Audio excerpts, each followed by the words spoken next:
Hi, everybody. We're going to set the tone for this episode with a short clip of Secretary of War, good old Whiskey Pete Hegseth, making the USA sound like the good guys in reference to the capture mission of Venezuelan President Nicolas Maduro earlier yesterday. Adversaries remain on notice. America can project our will anywhere, anytime. The coordination, the stealth, the lethality, the precision, the very long arm of American justice, all on full display in the middle of the night. American justice on full display in the middle of the night under night vision and aerial bombardment. Hello and welcome to Colonial, Outcasts, the anti-imperialist podcast that is doing a special Saturday episode because we have come to the fall of the Roman Republic 2.0, where the empire is unmasked in a might makes right era of unceasing, resource-driven wars of domination waged with zero moral pretext or casus belli. The one difference is that the average Roman citizen may have been lucky enough to receive an infrequent large cash distribution, a land allotment for the destitute and conquered territories, or access to vital resources like grain from Egypt and metals from Spain, which lowered the costs of living. None of that will be happening for you or the people of Venezuela as a result of this imperialist intervention. There will be no trickle-down economics. That isn't a thing. Even Milton Friedman, who came up with it, disavowed it, coming from the privatization of Venezuela's oil sector. It will not be happening for Iran or Somaliland or Nigeria or Colombia or Cuba, which are next on the imperial target deck, and countless lives will be destroyed, perhaps even yours, in the most mortifyingly clownish way possible. Here is the White House official account and Trump's Truth Social official account on social media, posting a video of the Special Operations raid, which purportedly captured Maduro, with CCR's anti-draft working class Vietnam backlash anthem, Fortunate Son, playing.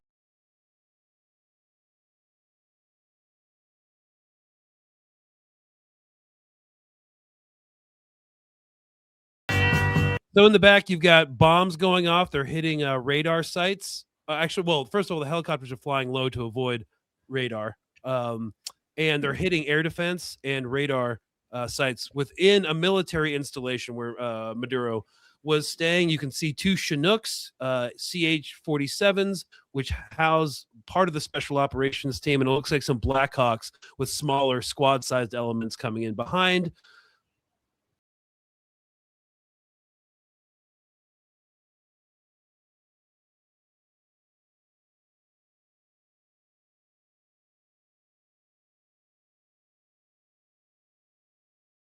So, first of all, the lack of reading or listening comprehension right there is truly a testament to how effective the decades-long evisceration of the Department of Education has been. But we are here to push back against anti-intellectualism and political complacency by talking about military operations in Venezuela, exploitable protests in Iran, the recognition of Somaliland, all with the organizing theme of national sovereignty being obliterated for capital interests and why that matters or should matter to you. I'm your host, Greg Stoker, with co-host Mark Wayne, situated in the heart of darkness, and regular contributor Alina Xenofontos, coming to us from the imperial colony of Cyprus. Hi, everybody, and what a marvelous weekend in the most sarcastic way possible. How are we doing this Saturday evening? I was going to let Mark answer, but I don't know, feeling slightly frustrated, to put it lightly, and a little traumatized. A little traumatized. Yeah, how about you, Mark? Oh, I'm just so happy about all the justice we're doing, I mean, the Epstein files can just wait, we need justice in Venezuela. I think, wasn't there a movie in like the 80s or the 90s called Wag the Dog? And it was all about the president starting a war to distract from the fact that he was like a pedo. Is that what it is about? Everybody keeps telling me to watch that movie, and I haven't seen it yet. I saw it a long time ago, and I don't remember it being very good, but I think that was the general premise. But of course, that would be the very shallow, superficial, and incorrect reading of what's going on in Venezuela. This has been a project that's been going on for quite a long time and is completely separate, but not completely disconnected from the Epstein files. But yes, that's kind of what we're looking at. And You know, Elena, we've been talking about this on episodes and various platforms from Colonial Outcasts to, I guess we were last on Danny Haifong's channel talking about this and talking about how we suspected that it would happen over the holidays. Here we are, and it happened. A good kickstart off till 2026. Interestingly, the first post that I made on the 1st of January was like, Happy New Year, guys. It's about to get a lot worse. People thought I was pessimistic, was pretty much vindicated less than 48 hours afterwards. But yeah, we've obviously discussed this extensively. And I think, obviously the analysis that we had given, even in the Danny Haifong, episode, as well as the ones that we did here on Colonial Outcasts, was that, I mean, this is kind of not even the ideal moment, but it's the last opportunity that the United States has at this particular point in time, given its own, I guess, economic and material realities, to be able to try to inflict this kind of harm on Venezuela. Because Venezuela at this particular stage, I mean, if it was allowed to develop and evolve in the way that it was, obviously the trajectory that it was on, in terms of its collaboration, obviously with countries like China, which was a very close ally of Venezuela, and a partner, all-weathering partner, as it was called, one of the most prestigious sort of statuses to be given to any sort of partner for China, and all the billions that were being given to build its infrastructure, to become self-sufficient, to become independent, and to bypass effectively, all the economic embargoes and sanctions that the United States was imposing upon it, would mean that the Venezuela would be able to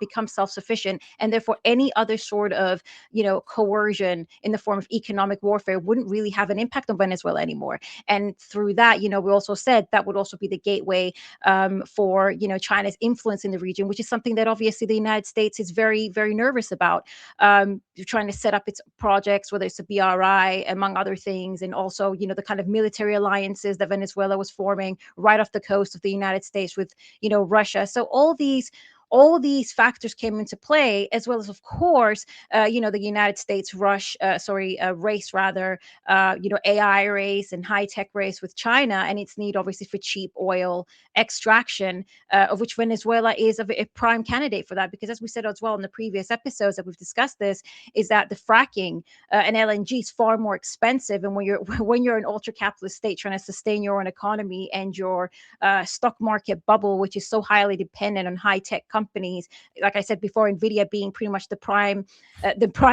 corporation of which the entire U.S. economy right now is kind of basing itself upon, and then obviously all these other investment corporations like BlackRock, et cetera, that also have investment in these corporations as well. I mean, you need access to cheap resources, and you also need to cut China off its own supply chain, whilst also obviously reasserting your influence over the region. Because what's happening now in Venezuela isn't just sending a message to Venezuela alone, but we've seen Trump, he's come out, he's making statements along the same lines towards Mexico, Cuba, Colombia. So any other country within its own periphery, essentially its sphere of control. And, historically, Latin America has always been viewed and described rather, as the backyard of the United States. Any country at this point, if you think that you're going to move away from from the U.S. sphere of influence. I mean, this also goes to Brazil, who's part of BRICS as well. Yeah. Think again. I mean, this is an intimidation tactic, among many other things. Yeah, I was about to say, this almost seems like a ritual. This almost seems very ritualistic, the way this operation is. It's kind of like sending a message to the rest of the of South America and Central America that, hey, like, step out of line. If you try to be more independent, if you have any type of leadership that bucks the American system, this is what we're going to do, and we're going to do it precisely. And Donald Trump has termed this thing very openly the Don Roe doctrine. That's what he's pushing this as. The Don Roe doctrine. Yeah, but he's officially calling it now. So I also think, like, the way this operation went down, I think we should kind of like review some of the operations so people can kind of get an idea of what happened, because a lot of people are just waking up and they're not hearing about it. Like, okay, well, so it's like, I think that's a great place to start, because I mean, we're going to be asked, like, off the bat, like, what actually happened.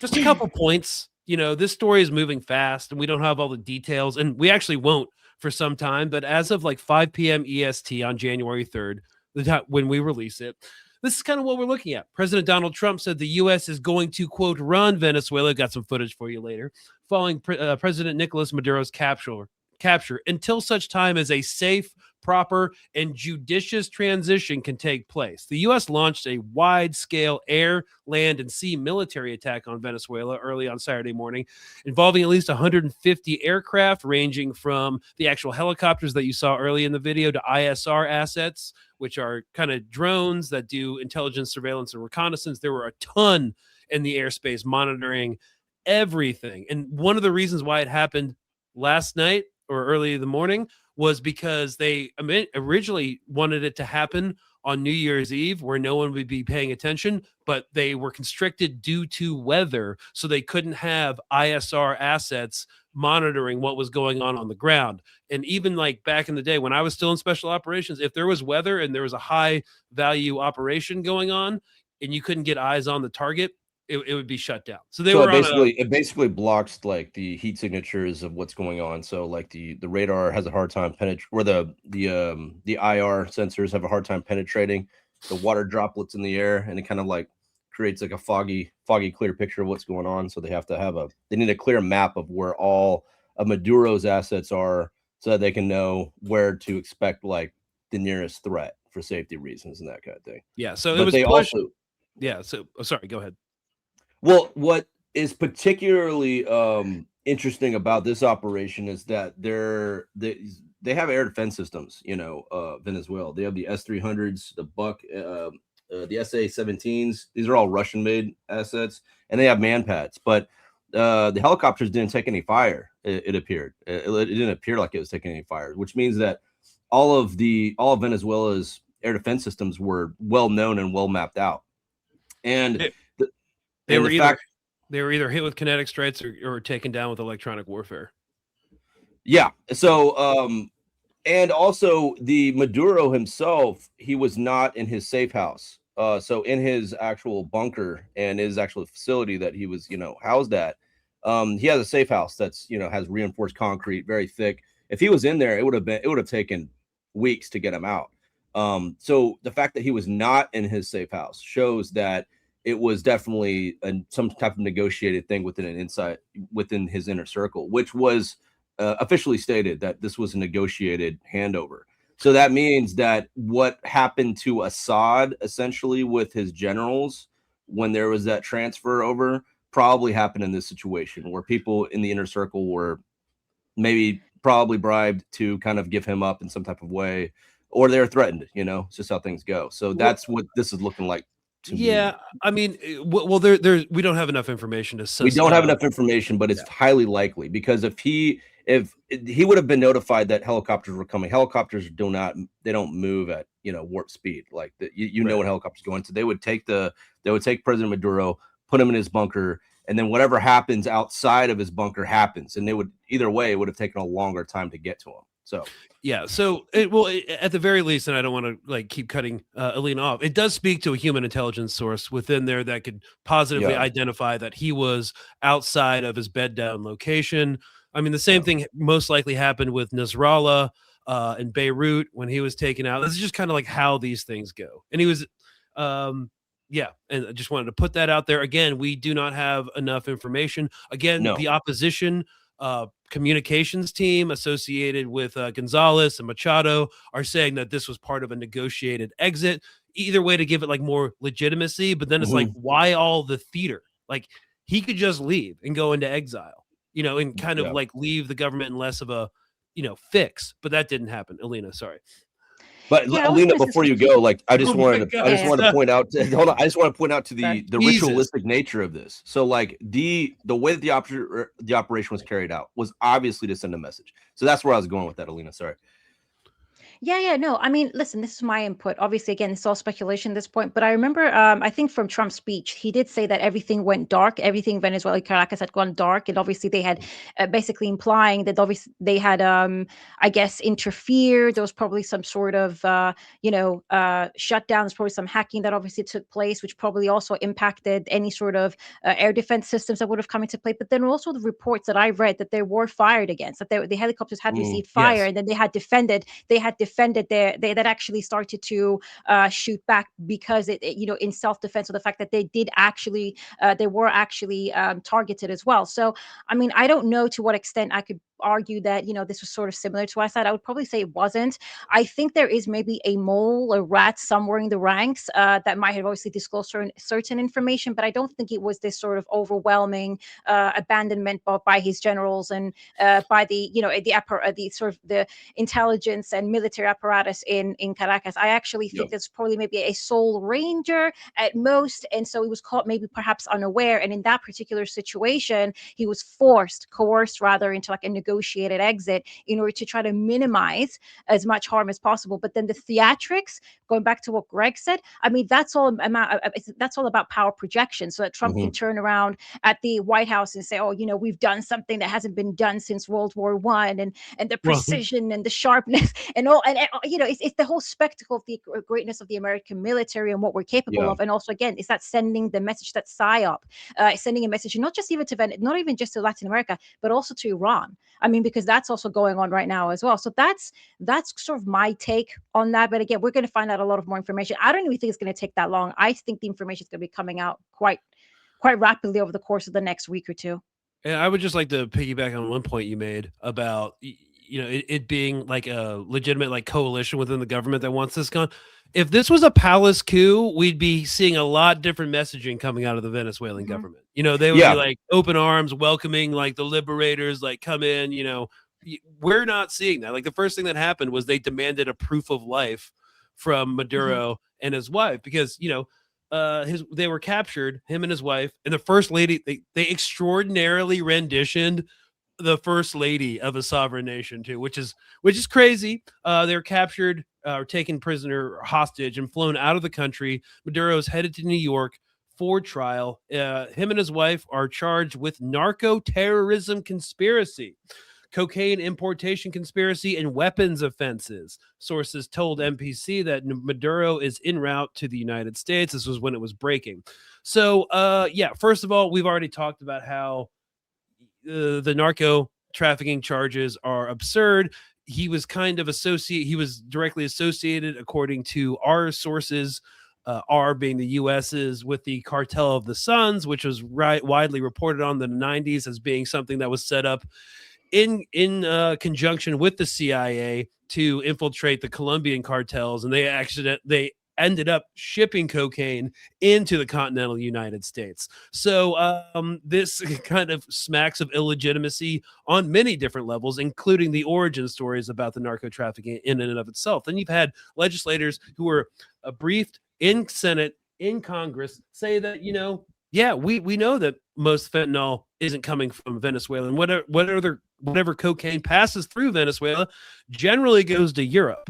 You know, and so it's absolutely insane. Venezuelan opposition leader and Nobel Peace Prize winner MCM Machado said the hour of freedom had arrived, and Maduro will now face justice. The South American country's attorney general said innocent civilians were killed in the military strike, Caracas, you know, and Trump said the U.S. will look to tap Venezuela's massive oil reserves. And that is the main salient point here, right? Here's a clip from Mar-a-Lago press conference from this morning. We're going to take a listen to it and come back to it a couple of times. We're going to run the country until such time as we can do a safe, proper, and judicious transition. So we don't want to be involved with having somebody else get in, and we have the same situation that we had for the last long period of years. So we are going to run the country until such time as we can do a safe, proper, and judicious transition. And it has to be judicious, because that's what we're all about. Hell yeah, brother. I was just watching that. I was just watching that earlier this morning. It's amazing how decrepit he sounds, you know, as time goes on, and it's while also sounding like George W. Bush, in these late stages. I'm the decider. Yeah. I'd like to point out, though, going back to the previous point, Defense Minister Vladimir Pedrino vowed resistance. So, like, what I'm like curious about is, they were able to nab Maduro, but obviously the Venezuelans still don't want U.S. influence. Like, he still has his loyal inner circle, despite who might have betrayed him on the inside. My question is for Alina, like, what contingency plans do you think that Maduro had in place if there was a situation where he would be taken out of power? Do you think he would have distributed some types of power with other leaders to maintain the sovereignty of Venezuela, to prevent U.S. oil interest? And then, of course, Greg brought something up important earlier before in the green room, that the foreign aid is obviously going to be used to insert U.S. influence, and kind of like used as like a tool to infiltrate all of Venezuelan society by offering millions of dollars to build infrastructure and all kinds of shit. Yeah, so I mean, just to answer, what you had actually asked me. So, I mean, this is the thing. Based on like reports that have come out of the Washington Institute, but also the Atlantic Council, and even the CNN had actually published a piece on this. Like a plethora of experts in the United States, military and otherwise, have effectively said that taking out Maduro is just the beginning. Even if he was to leave on his own, that's just the beginning, because they outlined rather clearly that within Venezuela there's already a preparation of other politicians and members within the Bolivarian state that are ready to take on leadership, individuals that he himself has already advocated for. This is something that they were preparing for, and I think it would be foolish to assume otherwise. And in fact, even Western think tanks are very well aware of this particular situation, including and not limited to the fact that obviously the Venezuelan military, of course, there's questions with regards to, as we said earlier, if there was a mole, if there was somebody who was essentially, might have betrayed certain loyalties, but the overarching sort of military apparatus within Venezuela is very ideologically driven. They are very ideologically driven. And not just that, but not even just the Venezuelan military, but also the paramilitaries, of which there are 4.2 million men inside Venezuela right now who are armed and enraged, who, whatever they think, whatever their disagreements are when it comes to Western or as U.S. imperialism in Venezuela, which has been a long-standing historical reality for Venezuela and the people of Venezuela, they are absolutely willing to put their lives on the line, and they will fight against any sort of attempt by the United States to be able to run Venezuela. So going back to that, and it's very decentralized too. It's very decentralized. The way that, which was very smart on Maduro's part, by decentralizing that ideology and the military power, giving civilians guns, training them, all that. Yeah.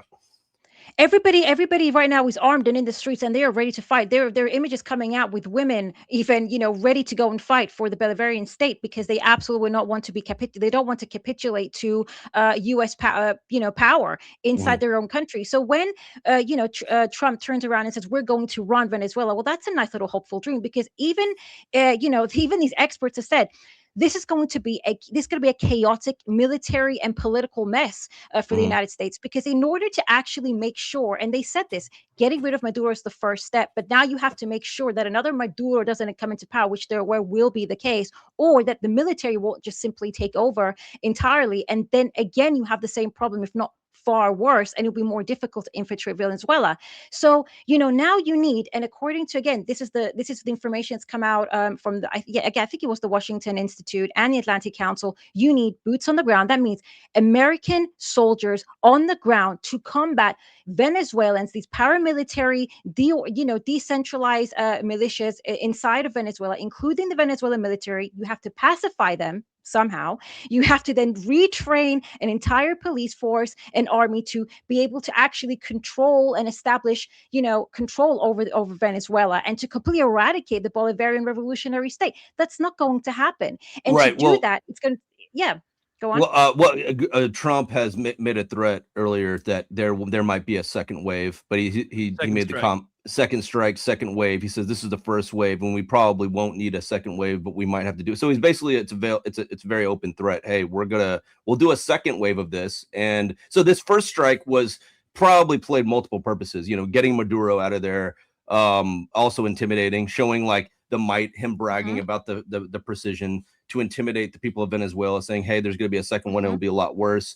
But that's not going to work, as we've seen from Venezuelans. Like But it's not even going to change anything in terms of like, I guess taking control over Venezuela, making sure that you don't have another Maduro coming to power. Like they're saying they want to rule, they want to run Venezuela for a certain period of time without saying how long that's going to be. They want it to be another Iraq. That's not going to be possible because you don't have the military capacity to get into Venezuela and completely get rid of the Bolivarian state apparatus and all this popular support that it has and assert control. And there's literally no support here at home for this. There's literally no support here at home for this. So that's the other biggest thing that this is just Yeah, and the entire thing is also just framed as a law enforcement operation. You know, the entire thin legal premise for this is that they were waging war and trying to sow chaos in the American home front by trying to destabilize us with these drugs. And apparently, they were arguing that that gives them legal authority to extrajudicially destroy boats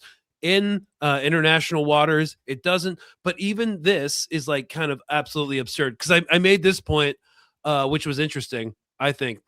And I posted it. It said, according to U.S. officials, Maduro was captured by Delta Force, the preeminent U.S. Special Operations Unit. So we're only, if you look at all the photo ops though with Maduro and the AI slopaganda coming out by right wing accounts, we're only seeing DEA patches, Drug Enforcement Agency, which is a law enforcement agency in the United States. We're just only seeing DEA patches for the photo ops, so we can all collectively pretend this was a law enforcement operation that was about drugs, not oil or Sino-Russian influence in the region. And that's This is no exactly what legitimacy. it's not legitimacy, and it's certainly not a law enforcement operation. This is a military action meant to destabilize, hopefully implement a regime change, and to curtail adversarial influence within South America.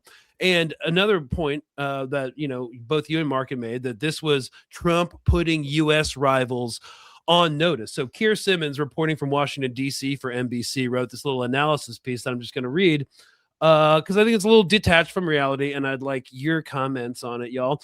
Quote, China will be watching, Iran will be worrying. The message from President Trump and Secretary Rubio, who is the main force behind this, by the way, will be heard by U.S. adversaries around the world. America has capabilities and skills our enemies can scarcely imagine, Trump said.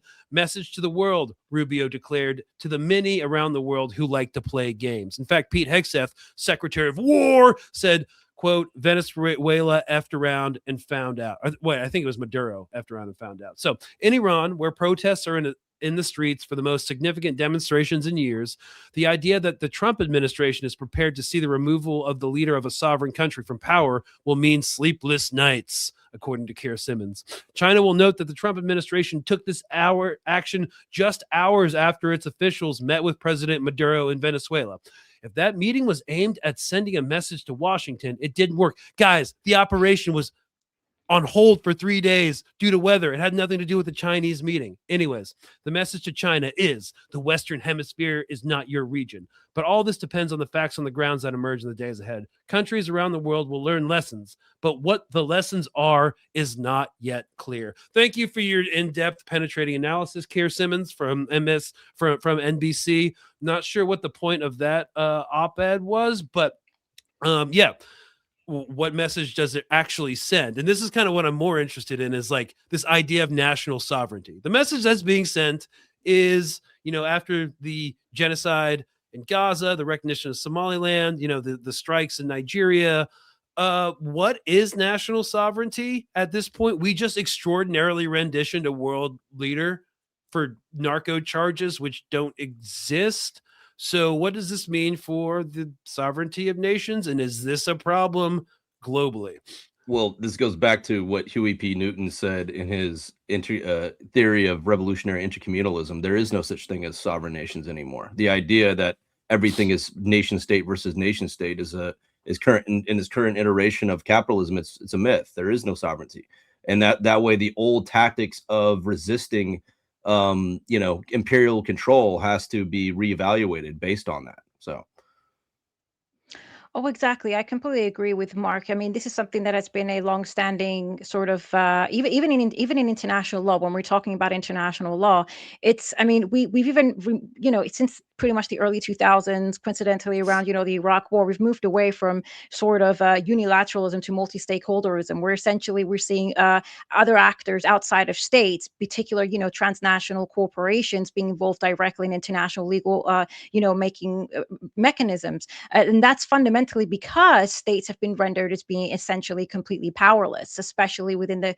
like Mark said, in the current rendition of capitalism. At one point in time in history, the nation state served its purpose within to, sustain, capitalist, control within certain territories. But after that, we're no longer in that stage, and we haven't been in that stage for a very long time. So, I mean, but what we're now also seeing is that the notion, the idea, the illusion of nation states and international law has been completely destroyed. And that has been gradually happening anyway over the course of the last 2 decades, but it was significantly, obviously, amplified after October 7th. And now all bets are off. I mean, you've got, a genocide was basically taking place in the open. You've seen, Israel was basically targeting Iran for absolutely no reason at all. The United States even targeted Iran, and that was just somehow okay. Now the United States is targeted as well Nigeria a couple of weeks ago, maybe a week, 10 days ago. Now they're targeting Venezuela. It just goes to show as well that the international law means nothing. It was there to serve a purpose up until this point in time,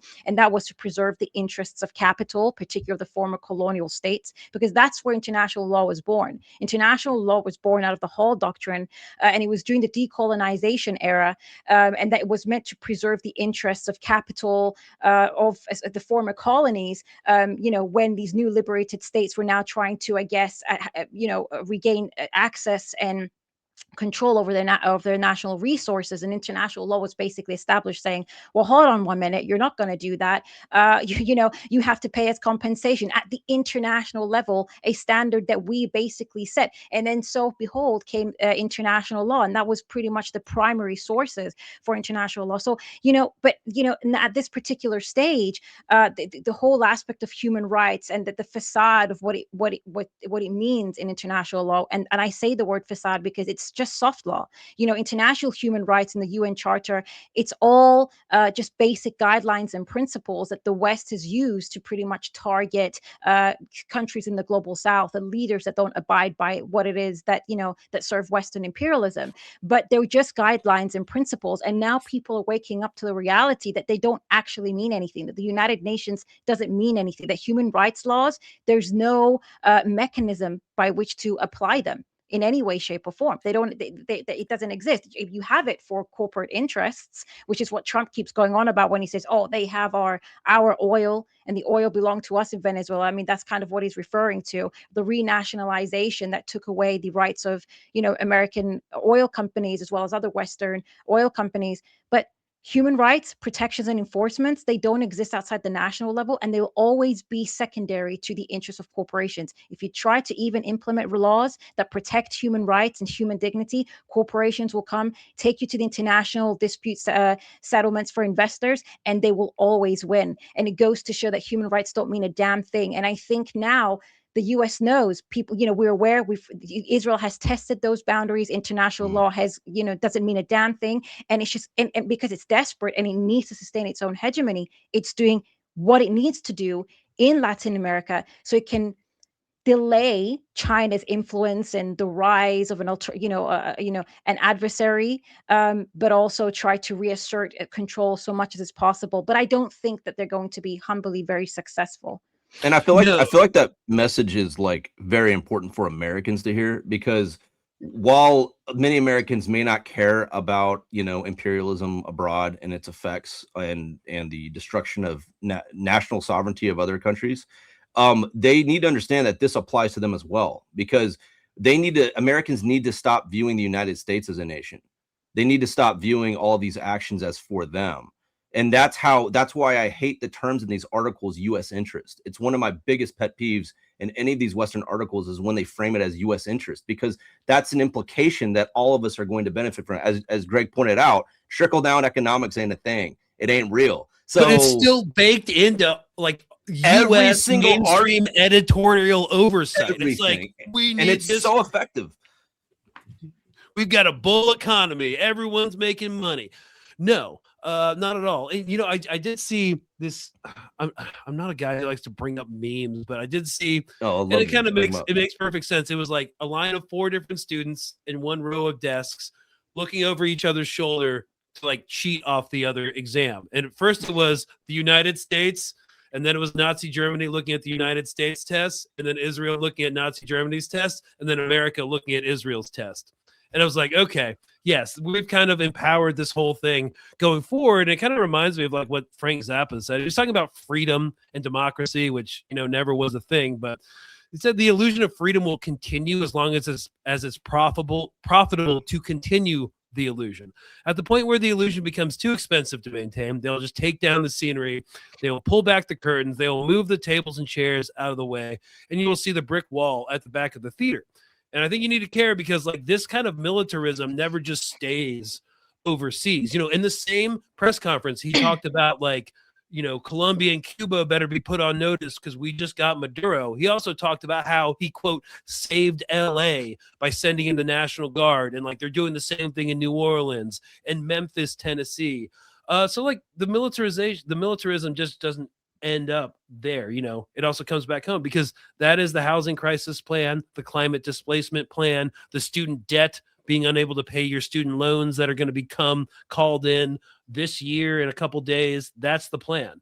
So yeah, you're not going to get if there's a county that wants to put in a data center and that county is and the people of that county don't want it installed and they start organizing against it, guess what they're going to do? They're going to do the same playbook as they did against Maduro. It's like, we got leaders in this county who are, you know, engaging in criminal activity and drug trafficking. So, and then they'll send in law enforcement to crack down on it so that the data center can be installed. It's like, there's so many layers to this. Like there's the international layer and there's the domestic layer, but it can be the same playbook. And that's what Americans need to understand. And also like, if they're willing to actually break our own laws to like kidnap people in the middle of the night, yeah.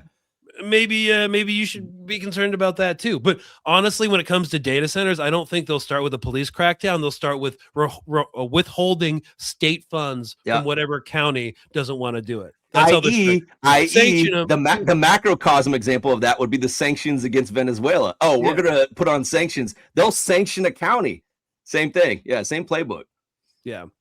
Yeah. And I mean, when they're talking as well about obviously governing Venezuela, ruling Venezuela, that means that money, you know, American taxpayers' money are going to have to go into Venezuela to somehow be able to, like, you know, manage an entire country. I mean, if that's really what they're trying to say, this is money going into the military industrial complex. This is money going into all these, you know, private contractors are probably going to use in order to supposedly be able to manage Venezuela. I mean, when you look back at Brown University's report that came out, I think a few years ago, when they were talking about how much money the United States has given to basically wars in Iraq, Syria, and Afghanistan, it came to 8 trillion. 8 trillion was spent basically funding all these operations, insurgency operations inside, you know, West Asia more broadly, being paid into, you know, all this money is going directly into the military industrial complex among other sort of government departments that were directed at basically U.S. imperialism or the exert of U.S. imperialism abroad, when this money could have obviously been better spent, obviously, to fund the working class and help provide them, you know, with better sort of social welfare programs that the people of the United States need. And this is all happening at the same time when Trump has also turned around and his, you know, you saw the big beautiful bill and all these, you know, the way he's basically, you know, cutting funding for the Department of Education, among other things. So, you know, this is how it affects the working class American. This money, all these funds are going to go directly into sponsoring, you know, the Western imperialist projects abroad, but it's going to come out directly from the pockets of the working class in the US. We're not going to see a benefit. The benefits are going to go straight into the, you know, into the capitalist ruling class in the United States, not the people. And they're just going to basically funnel that money into, you know, their tax havens to sustain their profit margins. And in the meantime, what is the average working class American getting? Tariff wars that is affecting them directly. It's basically more taxation that they have to do, that they have to obviously sustain, and an eradication of not just the middle class, but the working classes. Their material conditions are constantly becoming all the more aggravated. So, you know, this entire project is, that's how it affects Americans, but also it's what's eventually going to lead to a boiling point in the United States itself, like an eventual sort of big explosion, let's just say, as well with its own impending bubbles and that are probably going to burst at some point, of which its economy is based upon. So, I mean, that's something that the American people should also consider.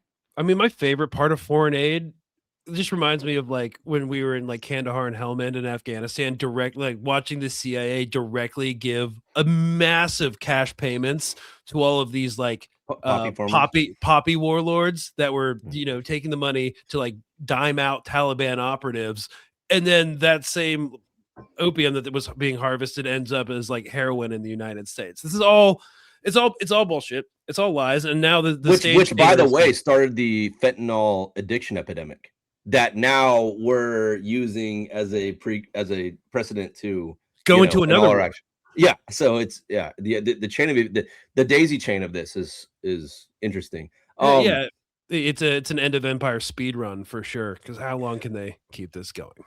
My question for y'all, both of you, is okay, so you mentioned that this is the first phase, capturing and kidnapping Maduro and having this precise military operation as a first phase. Okay, so obviously the next phases will include trying to insert U.S. influence into the politics of Venezuela, as Trump put it, judiciously.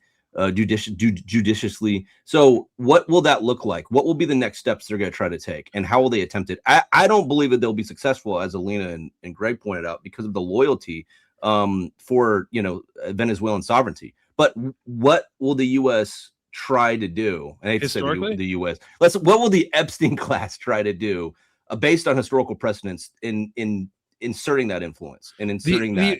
The only thing we've ever done be like, die, go into political exile, or take this money.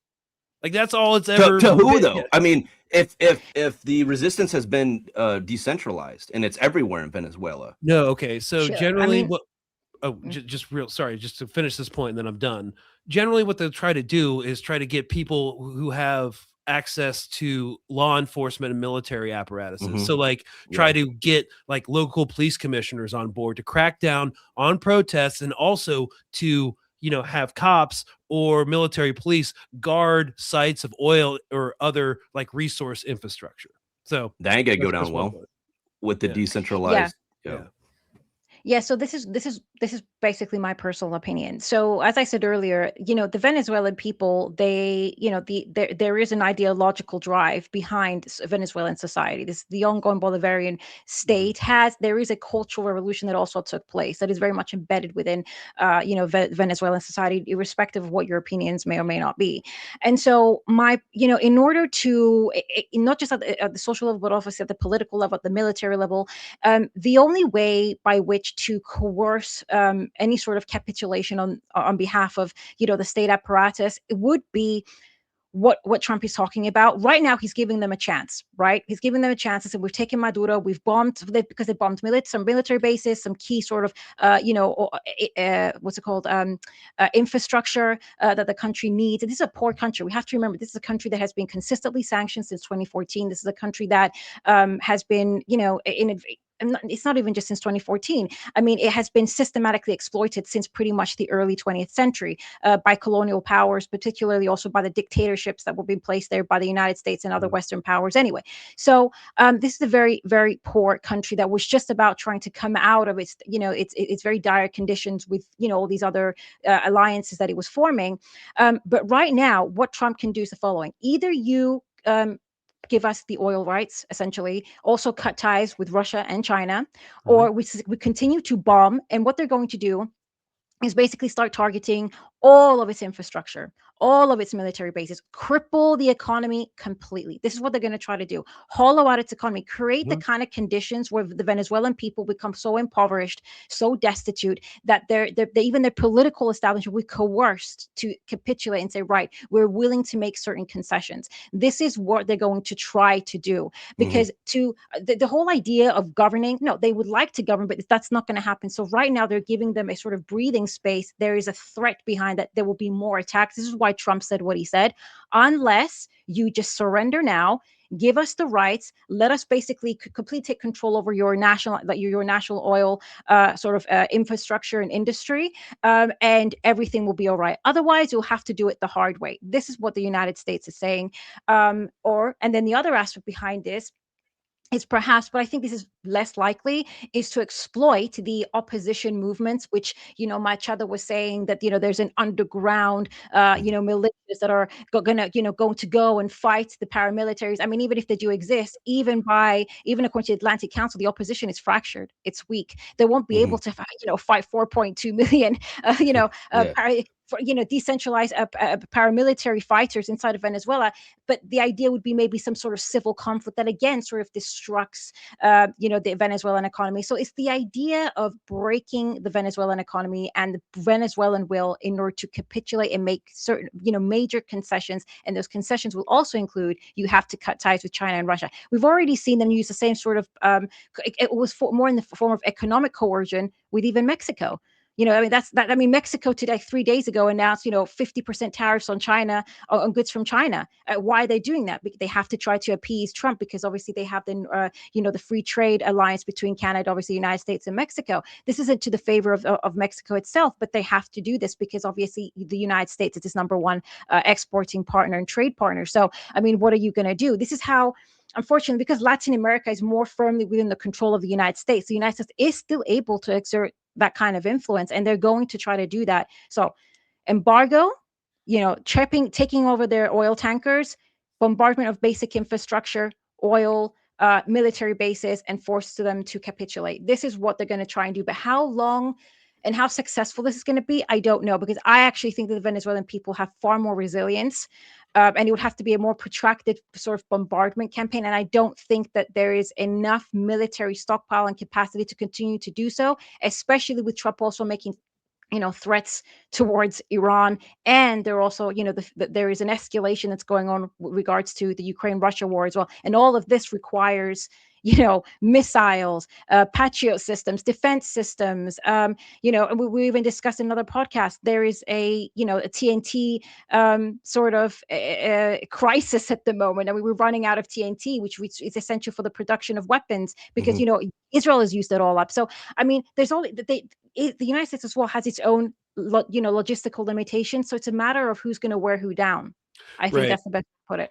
Yeah, and who's going to call here's whose another bluff? thing. Here's another thing to realize. Like, it seems kind of like they're trying to paint this as like a clear-cut operation. Whether or not if this was part of a negotiated exit or there was like a palace mole going around. How would you implement fully a regime change operation within controllable, stable parameters? You just don't do it. So right now they're high on their own supply, praising like the strength of this military operation and how precise it was, while Mark's camera is going freaking crazy. But like that's a long way from like the finish line.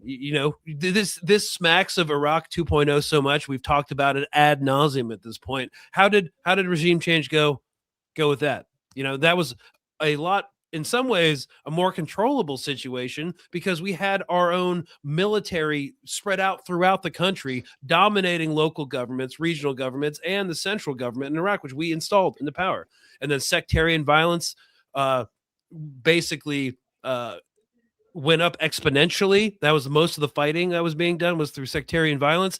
The same thing will happen here. Like without a central like power structure, gang violence, different non-state actors will get activated. So like the thing that I've never been surprised by anymore, or I'll never be surprised by anymore, is like the neoconservative like hubris when it comes to these quote unquote nation building operations. They've never worked, not once. The first one that was supposed to be effectuated was in Korea, then in Vietnam, then in Iraq, Afghanistan, name it. It's never worked. All we've done is plunder, destabilize the region, and displace massive amounts of people, many of whom who have to flee from the periphery of the U.S. empire into the core just to not get bombed anymore or killed by like roving, lawless gangs that exist in a power vacuum. So that's kind of like what we're looking at, and it never works out. But the thing is, like, we're trying to do it again with Iran. So just to give you some context,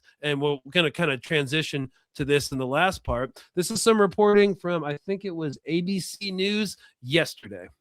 Top Iranian official is trading threats with U.S. President Donald Trump today.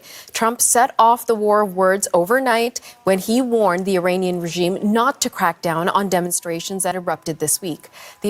protecting the right of protesters, something that I've never, ever experienced the U.S. do. Associated Press is reporting that at least 7 people have been killed across the country. US President Donald Trump has vowed to intervene if Iran is found to be using lethal force against peaceful protesters. We are locked and loaded and ready to go, he posted on his Truth social media site. Language. Remember when Pete Hegseth, the Secretary of War, went in front of the Senate Armed Services Committee? I think it was the Senate Armed Services Committee a few months ago when they were sending the National Guard into Los Angeles for the anti-ICE protests, and he point blank refused to say like they wouldn't use lethal force, like and shoot people in the legs. Yeah, can we get some of that? Can we get some of that constitutional protection over here in the United States? Yeah, yeah, and they talk about like child marriage laws in Iran and like Pakistan and stuff. Like you can legally get married with parental consent, like at like 13 in California. So, anyways, just continuing real quick. Incidentally, which reprises the so-called maximum pressure policy on Iran, which he introduced during his first administration. It's not clear by his words if he means imminent and direct military action or the which is what Netanyahu has explicitly said he wants, and so has Smotrich. Use of other diplomatic tools such as sanctions if it's proven Iran is using lethal force against peaceful protesters. Either way, the Iranians have reacted to his comments this morning. They warned that US interference in the protests would lead to chaos across the region. Now, these protests really erupted on Sunday. They were sparked by the worsening economic conditions in the country. They are, incidentally, the biggest protests to hit Iran in 3 years, and the direct clashes between protesters and the security forces really marks a significant escalation in the unrest that has now spread across the country. So what we have to remember, like, yeah, we've mentioned multiple times, the Iranian government's very complex how it's set up. And, President Pezeshkian has his own myriad problems. And there's a lot of dissent and different ideologies within a massive country like Iran. But the salient point for our purposes is what right and what hypocrisy are we engaging in order to engage in this? We very clearly, it's about oil as well and regional domination and, destroying what we, in our own conception, even though it doesn't really fit into the term hegemon, destroying whatever regional hegemons like Iran challenge us. So it's just more of the same. Yeah. So what I was going to say is I get, what's important to remember as well is that there's several things here. So like the first thing is that the protesters are basically, they're protesting because of the dire economic situation that Iran is in. This is obviously following, which was created by the UN the United States with the sanctions that were reimposed on Iran, supposedly because it didn't meet its nuclear sort of responsibilities, etc. But then there's a fundamental problem in that because they were being assessed based on the Iranian nuclear deal, which the United States didn't even abide by anymore. But anyway, that's a whole other story. But the point is, these sanctions have obviously been reimposed on Iran, and there's a shock to the economy when sanctions of this magnitude are reimposed on a country. There's going to be a shock to an economy before it's able to sort of restabilize and be able to manage. So that's the first aspect. And again, this is also a country that has been sanctioned for the better part of the last 4 decades. And this is a very poor country that is just now, much like Venezuela. It's what we have to see the parallels was just coming. Developing these allegiances and is now becoming a powerful actor with other potential opportunities to sidetrack completely, Western institutions and Western financial markets and Western markets entirely that would allow it to be able to grow and prosper. But, you had these sanctions that have been reimposed, and this is going to have a, dire economic, outcome on the Iranian people.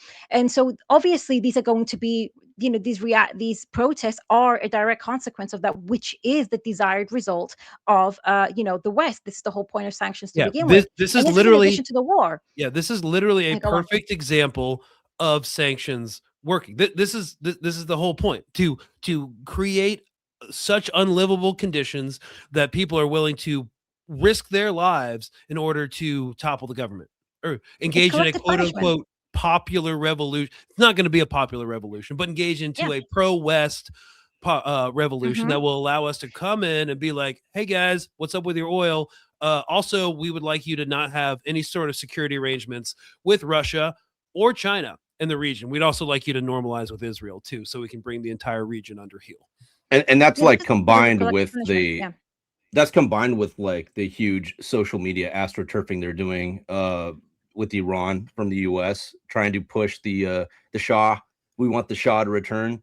So they're trying to use like Western Iranians who are heavily targeted by the algorithm to push for the return of the leader that they're all hoping will come back and on a white horse and hail in a new era of liberation for the Iranian people. And that army of bots and army of bots and trollers that are no doubt probably based out of Tel Aviv are just flooding the internet with these sentiments of, oh, liberation is coming to Iran and we're going to have our true leader and bring back the golden era that Iran once saw under the Shah.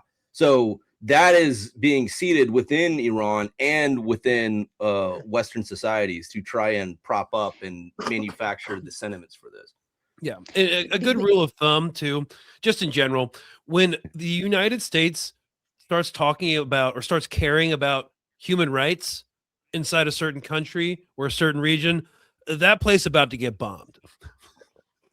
Well, what I was going to say as well is like the second argument that can be made as well. I-24 News in Israel has openly stated that the protests inside of Iran are not naturally occurred. That have not occurred naturally. That they have received guidance. That this is an operation essentially that from the outside inwards. And actually, it was Mike Pompeo, obviously, former CIA director, who also came out on his X account and basically said, I stand with the Iranian protests and the Mossad agents that are beside them inside of Iran. Now, this can work as a PSYOP operation, but also there is a truth to it. We do know, and we've seen as well with the 12-day war in Iran, that there are Mossad does, it does run a quite a intensive operation inside of Iran. I mean, they had entire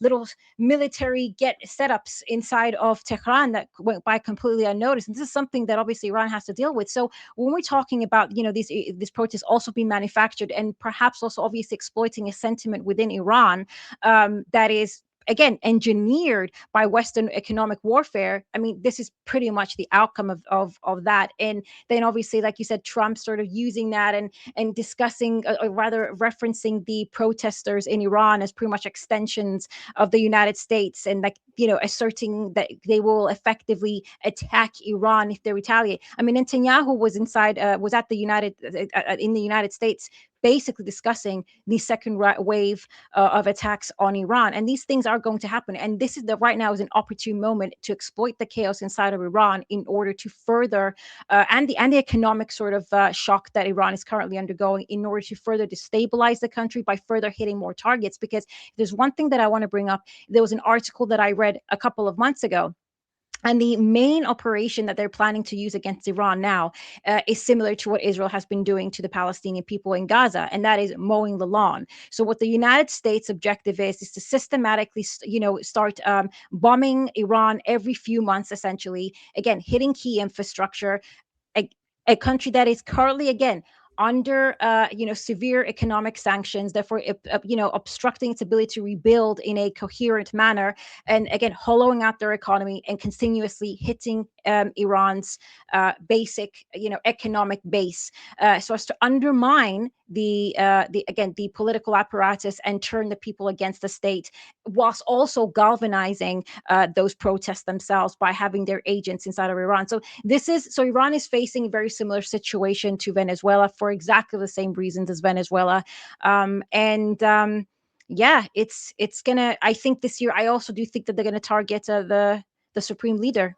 I think probably in the next few weeks, maybe a couple of months, I think they absolutely will target him as well.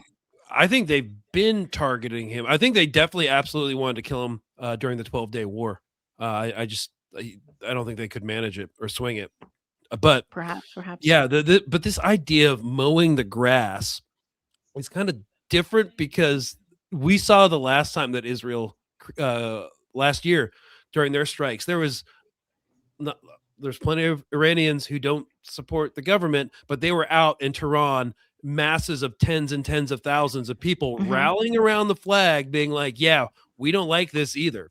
So again, there is just this high on your own supply aspect when it comes to US talking about regime change. We did an episode it's called because they're using an old playbook. They're using old playbooks that aren't relevant today because of the fact that so much information and history is coming out. Like the Iranian people, maybe this would have worked like 15 years ago.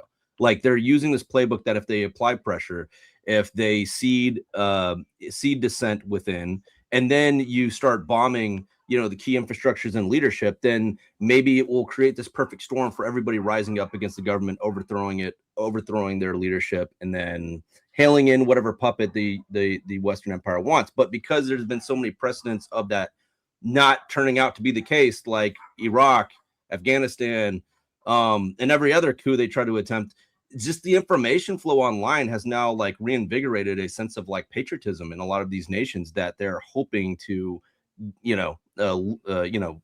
push towards Western interest, Western interest. And we've also completely discredited ourselves when it comes to like human rights, and a lot of people, inside the United States don't think we have, but if you've ever lived outside or spoken to anyone outside the United States or like continental Europe, then you kind of get the sense of what that is. In Iran, recently over the past, before, October 7th, there was a big push to like, become and embody more and more like Western values, whatever that means. But the genocide in Gaza has kind of shifted people away from that. Now there will always be like these monarchists and the diaspora always pushing for this. And, people in the US government, like the hawks, always use people like this, ideologues like the monarchists who want to install the Shah, or the Cuban Americans in Miami who are dominating U.S. foreign policy when it comes to Venezuela and Cuba and Colombia, will always be like useful idiots for this. But even without them, they would still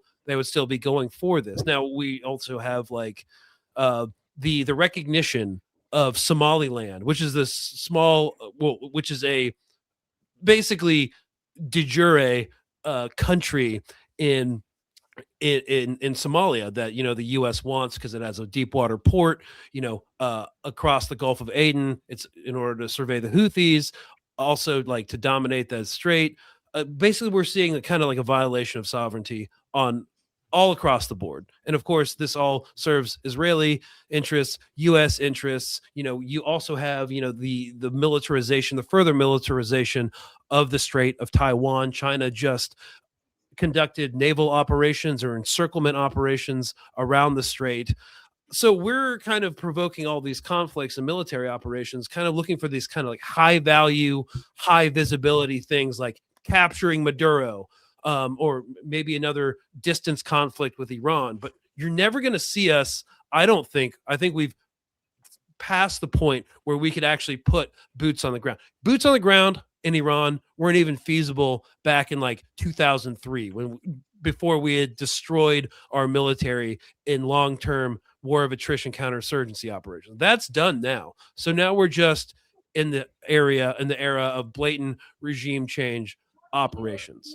And I think it's going to be a huge testament that it's never going to go according to plan. The question is like, will the American people be able to recognize it? Because this begins and it ends with us. I don't think, a lot of these other geopolitical adversaries like Russia and China are going to go into a straight up confrontation about these things.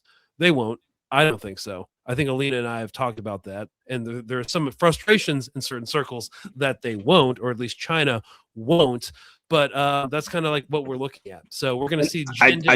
I think it's important that people kind of give up on that idea too, that China and Russia are going to step in as some type of, multipolar check on U.S. imperialism. Like it would be great if that would happen, but I don't think it's something everybody should be holding their breath on. Like it's just like it's a fool's errand. And I think that our energies would be better spent seeing how we can move things inside the empire. Yeah. And also, everyone has their own problems right now, and we're not really doing ourselves any favors. And I don't think they really do have to do anything. So I was going to say at this particular point, sometimes I do wonder, like, this is where I'm sort of on the fence sometimes, because people do ask that question, like, oh, well, why doesn't Russia do something? Why doesn't China do anything? Well, for example, when you've been looking at Venezuela, when you look at Latin America, when you look at the amount that the China is spending in Latin America more broadly as part of its BRI project, is around less than 1% of all the money that China is spending on its BRI is going to Latin America. It hasn't overtly, invested inside Latin America just yet, as much as it has, for example, in West Asia Africa. or in the African continent, especially within the African continent. And then the other angle in that is, there is the way that they strategically evaluate this, and I always go back to that. I really find that CSIS report so important. It's quite long to get through, but it is very important when they're Are you talking about the fact. referring to the Strait of Taiwan conflict CIS report, or is this a different Yeah, Africa-oriented one? No. It's the one with regards to, I guess, confrontation with China more broadly and what that would mean for the United States. And it said, I'll and try the and pull it report up. had basically concluded. Yeah, I had it. I just referenced it, but I keep forgetting what it's called. But it has to do with China, and it was from back in 2023. So if you type in 2023, you should be able to locate it. And it concluded that essentially any, the victor, so to speak, is going to be the country that has the greatest industrial base. This came out of directly the CSIS report itself prior to October 7th, prior to everything that's unraveled since, which has actually depleted the United States capacity, military capacity to exert multi-front wars and build sustain multi-front wars, so therefore we're in a worse situation now than when this report had come out. And they had actually said at the time that the United States would struggle against China primarily as well because of this particular point. So, I mean, from China's perspective, do they have to intervene at this particular point? Sometimes I wonder, and this is sort of where I kind of where my mind is at, but I kind of go back and forth. Perhaps allowing the United States to overstretch itself, to undermine itself internally towards its own population as well as internationally, because this is the thing, when you are an imperialist power, when you are this the capitalist ruling class right now is so desperate to sustain power that they're also eroding away the liberal institutions that they created in order to sort of subjugate the masses and sustain themselves. You're sort of seeing that sort of play out within the United States against its own population, but at the international level. And in doing so, it's delegitimizing itself. And not just that, it's stretching itself, then it's economically weakening itself, it's militarily weakening itself, and it's politically weakening itself. So sometimes you just have to allow the innate contradictions of the United States to collapse on themselves and then strike when the time is right, rather than allow them to drag you into a situation that maybe might not be the right time. Now, if it is the right time or not, I'm not quite sure. Sometimes I say maybe they should do something. I also have the same well, question. the Chinese, even when the conditions present itself as being the right time, like I lived in China for a good 6 months, and I got to know like what the culture is there, how the leadership thinks. The one thing about the Chinese is they are very patient. They're very patient when it comes to things, and that's their number one go-to strategy is patience. They're not in any rush to do anything. That's true. Like sometimes taking an action might benefit them, but they just play it safe and they just remain patient. That's how they've always been. They've in their thousands of years of history, they have never been the type to expand imperial control or imperial influence or do far range aggressive actions, because it's never turns out well, and they've learned from their enemies on that. It's basically just border conflicts every now and then. Nothing like what we do, but also when it comes to like the Chinese government, how you get into the office and like join the party. It's like you start at like the county level, the district level, then the prefecture level, then like the national level. It like you have to go through all these rungs to like get into a decision making. Whereas, the United States, you can just like run for Congress with no, experience. Then we have this turnover time with like U.S. officials and, with the capitalist imperative to maximize profit. We're always going to go for quick, short-term, self-destructive gains. And, it doesn't really take some like depth of analysis to be like, yeah, that's going to be ultimately self-destructive. I think you give our political structure more dignity by whether we said that. We could just say that Washington is a brothel, and then the customers from Wall Street just come in and just pick which politician they want to pay money to. Yeah, well, it's clearly not working out, but in the end stage, there's going to be as much violence as we can possibly reproduce. Thankfully, we don't have the industrial capacity for high intensity conflicts anymore, so we can't like bomb something into oblivion, but we can do the precision strike stuff, which is concerning with Iran. I think we're definitely going to see that kick up again. Obviously, they're Mhm. saying the quiet parts out loud. Again, the stage dressing is completely gone. So what Do you know what I would oh, go ahead. yeah. Sorry. I was actually going to bring up, do you know what's also very interesting about what's happening within the region? And that's the conflict that's arising between Saudi Arabia and the UAE. I mean, they're actively like that, Saudi Arabia is I actively did see that. bombing, I guess, proxies of the UAE in the illegally occupied Yemenis territory of Socotra, of like the Socotra archipelago or region.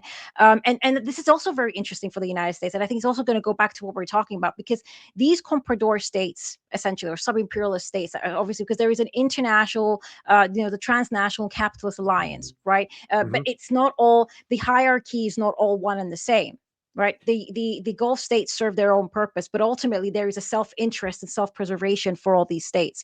Saudi Arabia and the UAE right now, as well as Turkey with Israel and Turkey with Saudi Arabia, they're Yeah. all starting to diverge. Where they were able to align inside Syria and they were able to achieve certain goals, you're now starting to see that fracturing take place, and they're starting to fight. There's interfighting within the sort of imperialist alliances within West Asia, that ultimately speak volumes as to what's going to happen within the region. That's the sort of destabilization that's not going to allow, the capitalist elite to be able to materialize a lot of their ambitions within the region, as well as within Iran. In fact, I mean, the UAE is completely allied with Israel. And actually, I actually believe that at some point, and I might just be saying this, I don't know how accurate this will be, but this would incentivize me, if I was Saudi Arabia, to reconsider and maybe again start looking a little closer towards collaborating with Iran, because the UAE and Israel have that entire region on lockdown with the United States right now. I mean, I don't know if there's a piece by the Middle East Eye talking about the circle of bases that the UAE has established around the Gulf of Aden, and it's actually the UAE that's also Yeah. funding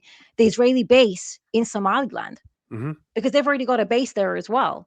So, I mean, you can see how all these, there's all these ambitions, and it could look to the outsider as though, all this chaos is ensuing, and the United States seems to be getting its way because of, what's happening in Venezuela, what's happening in Syria, etc., or, Israel, and so on. But you will see this fracturing take place, because ultimately, capitalism will always, and just to like, get a little too Marxist here, but it will always create its own grave diggers, and we're going to start seeing these conflicts and contradictions are not going to allow any of their goals to materialize. And that's also something positive, because we can then exploit that and mobilize within the United States, within the West, within the imperial core as a whole, even within, Western Europe. I mean, they're also complicit in what's happening in many ways.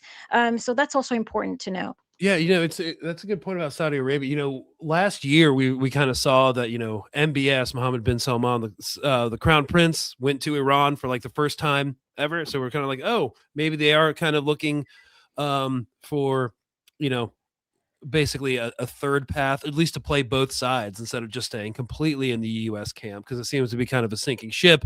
And then, Trump came in and was like, oh, we're going to add you to the AI superhighway. We're going to make you the next Silicon Valley. And there's other incentives. They've been dangling the carrot of like nuclear arms and nuclear technology to Saudi for a minute, stuff like that. But what's interesting is like there's a lot going to be some fracturing over this Gaza peace plan, like how they're going to implement a change of government and a solidification of power over there, where they're going to export the Gazans to. Like there's a lot of issues with all of these different projects that we're starting, not just with Gaza and what government and the development of Gaza Lago 2.0 with Venezuela and Iran. They're all deeply ambitious, but again, I'd like to remind everybody that they're also deeply controversial, not just within, our own home state, but within like the global community as well. And they don't necessarily like, just because something serves UAE interests in Sudan doesn't mean it serves Saudi interests either.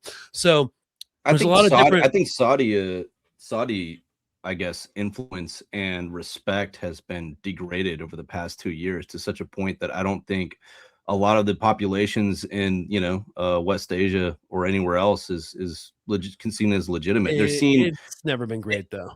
It's never been great, but now Yeah. it's like it's really bad because do you remember the line? Do you remember the line project that Saudi Arabia was trying to implement out in the desert of Saudi? They're trying to build a giant, futuristic, fully autonomous, AI-driven super city that was going to cost trillions of dollars that they were going to start construction on. And it was a huge investment, I guess, like scam. And it wound up failing. Now, obviously their legitimacy in, the Muslim world is completely disintegrated. But now also their legitimacy when it comes to investments and ability to project what their, economic structuring and economic projects are going to be, those are disintegrated too. So I think y'all are giving Saudi a little bit too much credit. But anyway, I don't know. There's still like a linchpin of our policy over there. Ours, So, yeah, but not anybody else's. Yeah. So I don't Oh know. no, I wasn't giving them credit. I was just saying that they're going to be all the alliance among the Gulf states, and Israel and the United States and Turkey. That's just disintegrating. And I'm just speaking from an imperialist perspective. That's not going to allow for a lot of these ambitions to materialize, because at the end of the day, there's distrust. They're frenemies. They're frenemies. But even that now, even the friend aspect is no longer there. And that's also why the Gaza 2035 project is so important, because I mean, the Gulf states want to have access to Eastern Mediterranean ports that aren't just going to go through Israel. I mean, the UAE and Israel are far more allied together than Saudi Arabia is with Israel. I mean, yes, they are allies, but they're still looking to diversify. They're looking to diversify. You don't want to be too reliant on Israel. Like, yes, we're allies, but we're not. They know not to trust each other enough to have alternative sort of ports, for example, through Syria, for instance, or through Lebanon, or through Gaza. It's like it's this distrust that eventually will collapse on itself. I think that's kind of what I was saying. And at this stage, if I was Saudi Arabia, I would probably reconsider my choices of the last 2 years. That's kind of where I was going with that. Yeah. Also, like, I guess after this Venezuela thing, get a nuke. If you don't want to get extraordinary rendition, like get a nuke. Like, this is absolutely absurd, bald face, and I think it's just gonna, just like everything, the sanctions wars, the fact that like a significant portion of the countries on this planet are under sanctions from the US, is just one more thing that's going to push people away from US influence. We used to like dominate through like soft power, the ability to co-opt aspirationally, like be like us rather than to coerce. That's gone. We've totally seen that, as Whiskey Pete said at the beginning of this episode, there's nowhere, I'm misquoting, but there's nowhere that American justice won't find you in the middle of the night. I mean, that's not like a really aspirational goal for the rest of the world to follow and like, try to hold on to our coattails. Plus, given dying empire vibes back home, all of our Republican institutions are collapsing. And again, you're not going to see any of the cash money from the Venezuelan oil. So again, we're coming to like a crisis of like conscience in the US. I think one of the main issues, though, has always been like there doesn't seem to be any sort of like revolutionary drive within the main population of the United States. Like we know this is wrong. We've been, indoctrinated, or at least normalized, into fighting like these illegal wars that gain us nothing and waste billions of dollars. I grew up with it. I think that's the first phase. I think you're just looking at the first phase of American revolutionary thought process. It always starts with everybody just asking questions like, what the fuck are we doing? Like, this is not working. We're all being educated. The next phase is crystallizing into some type of direction in response to that revelation. So that's what Colonial Outcasts' new project is working on now with the United Sovereignty, which hopefully we'll get Alina on board with that as well.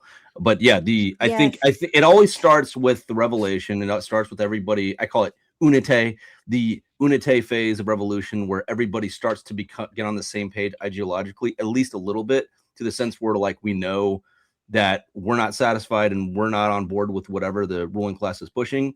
The next phase is now crystallizing some type of plan out of it. Yeah, this is the phase where all the liberals start talking about the pseudo sociology theory of the horseshoe theory. It's like you go far enough left or far enough right, you meet in the middle, as if there's like no difference between left-wing populism and right-wing populism. Like, get out of here. But anyways, this is a unique opportunity, because I do follow a lot of conservative accounts, and they're like, it's a unique opportunity. Yeah. We just got to make sure that the far right fascists don't offer some type of placebo or some type of false alternative to this, because that's what they'll try to do. We're already seeing that. We're seeing paid propagandists who know that they cannot convince their audience to be on board with what the U.S. empire is doing. So they're offering this alternative solution of, well, we need to just, bring in more nationalist racism, because the problem is we need to start getting rid of all the undesirables. That's our weakest point. That's how they're going to try to shift their audience. And we just have to be there to grab those people before they go down that road. That's our job. They will be giving a lot of platform, though, far more than, for example, platforms such as ours, because they they derail the working class and from developing that class consciousness and guiding them into that sort of direction. And the algorithm will push it. The notice those types of videos, they have like 100,000 likes, completely artificially pushed with artificial comments in the section, in the comment section, pushing that. But I do think that the intuition of Americans is getting more sharper to look through these psyops, and I think that we have to keep that intuition, keep sharpening that intuition. We'll see. It's sort of I feel like America First is just one big controlled opposition movement. It is. Yeah, it absolutely is, and I think we got to co-opt it. We got to put in our own psyops. That's the key. I was just going to say, it's kind of similar to, when Brexit was happening, there was a legitimate argument to be made from the left at the time, this sort of deconstructing the European Union as a capitalist project in itself that centralizes power and eliminates sovereignty in order to have corporations, which are very much embedded within the fabric of the European Union, exploit the member states involved. And there was such a well-constructed argument among the left, but that got zero time on the media. The only thing that you got with regards to a Brexit was that, we want, we don't want those foreigners, and we don't want this. They took our jobs. They took our jobs narrative. So then if you even so much as articulated that you were maybe, you were critical, or you were a skeptic, and you were a Brexit supporter, and, oh, you must just be a racist, because that was the main argument that was aired, and it was done very specifically. And it is interesting because the same media outlets that would air these arguments are then also shocked by, the racism in British society. We're like, well, you're the one that has been enabling it. So you see, they both create the problem, facilitate the problem, and exploit the problem. And we need to make sure that, yes, and they have the solution as well. That's why it's very important, obviously. So you can believe right now there is an opportune moment in the United States as well as throughout the EU and many places around the world, but they will try to sidetrack anybody in channels, independent media, anybody who's actually going to provide a constructive argument that's going to help develop class consciousness. That's going to get shut down. But Nick Fuentes and the rest of them, they're going to get pumped up like nothing. Yeah, but you know what? What's funny is about Nick Fuentes and those guys is that they're already being called out as controlled opposition by their own audience base in the comment section. Oh, You were seeing a competition happen between different like fascist right wingers calling each other feds. And then there's this funny meme where it was like Spider-Man and all of them are pointing to each other as being feds. Candace Owens, Tucker Carlson, Nick Fuentes, everybody else. It's all disintegrating, and I think that infighting is going to present an opportunity for us. Yeah. So as we continue to conduct these imperial interventions with no casus belli or any like moral authority at all, just make sure you're educating your fellow peoples, because like this, it's only going to get worse before it gets worse. Educate the peoples you don't want to talk to. I know it's hard, but if you can afford it and you're not part of a vulnerable group and you're not in any type of safety situation, use your white privilege to get out there and start educating that racist neighbor on what's really going on. Hey, weren't the constitutionalists the people who used to talk about like sovereign citizens? Yes, and that's why we should not be we should not extraordinary rendition people in the dead of night. We need to like find some common ground with those folks, because they're onto something. And I think we should not be derogatory or those people are, even if you disagree with what they're saying, there's some common ground there that we can exploit. Don't call them crazy, because they're onto something. Believe it or not. They were onto something before the left was onto something when it comes to that type of shit. Expand briefly. Okay, so the idea that I'll tell you. The line taxation is theft. In the case of the United States, that is absolutely true. Taxation is theft because that money is not going for American social safety nets. Mostly it's going to the Pentagon. So in a country where theoretically, in an ideal world, where our taxes would be going to socialist safety nets, yeah, that comment would not be true. But in the case of the United States, that comment is absolutely Oh, true. it's true everywhere. It's true. No, but the thing is, it's Yeah, true everywhere. everywhere. I mean, but Thanks. but the thing is, like, even from like a leftist or even from a Marxist perspective, it's understood. Like, taxation was it was a form, it was a means by which to placate, revolutionary incentive within the masses by saying, right, we're going to tax, but we're going to provide welfare. It's how the welfare state was established, even in Europe, even in Germany, for example. Okay, well, your money's going into good causes. It's going to provide public services. And it's how you placate the masses while simultaneously keeping them within a a certain wage cap, so to speak, but at the same time, especially since the 80s and the age of neoliberalism, you got all these other mechanisms by which to impose tax evasion. I mean, it's the same thing. Like when you try to tell someone that corporate tax doesn't actually do anything, well, it won't. You can have that doesn't, dude. 50%. Tax the They're going to rich. evade. I hate They're the going to term evade. tax They're the going to go rich. wherever you want. The term tax the rich is so annoying because, like, if we tax the rich, here's what's going to happen. Those taxes are just going to go right back to the rich because of government Yeah. contracts. I mean, like, it's just a circle. That's not going to be the solution, and they'll never do it. I'm sorry, but revolution is the only freaking answer. Like, stop trying to like find some type of soft landing option here. It's not going to happen. Anyways. Billions are lost every year globally to tax havens, and it's basically the way that they evade paying anything. So so in the end, these small to medium sized businesses that end up getting taxed, and get essentially feel the grunt of it, and not the major corporations that you want to tax in order to obviously sort of put money back into the system in order to benefit the people. It doesn't work. So again, and as we learned from Obamacare. And as we learned from Obamacare, just because it's like a universal thing, it's still guaranteed profit for the major medical companies, and where they had full negotiating leverage over over like the public, where they can just charge whatever they wanted. So in fact, Obamacare propped up this medical oligarchy that we're seeing right now in the medical healthcare system. So who said that anarchists and communists can't synthesize together? See, we're I mean, we can both, everyone can draw the line at like progressive social democratic reforms. My favorite part about Obamacare is when I got out of the military and I had like guaranteed VA health insurance. They're still like, hey man, you still got to pay for Obamacare because like everybody needs health insurance. I was like, dude, maybe, yeah, taxation is that, but like they're coming at it with I think from a perspective like taxation without representation. Which will always be the case unless there's revolution.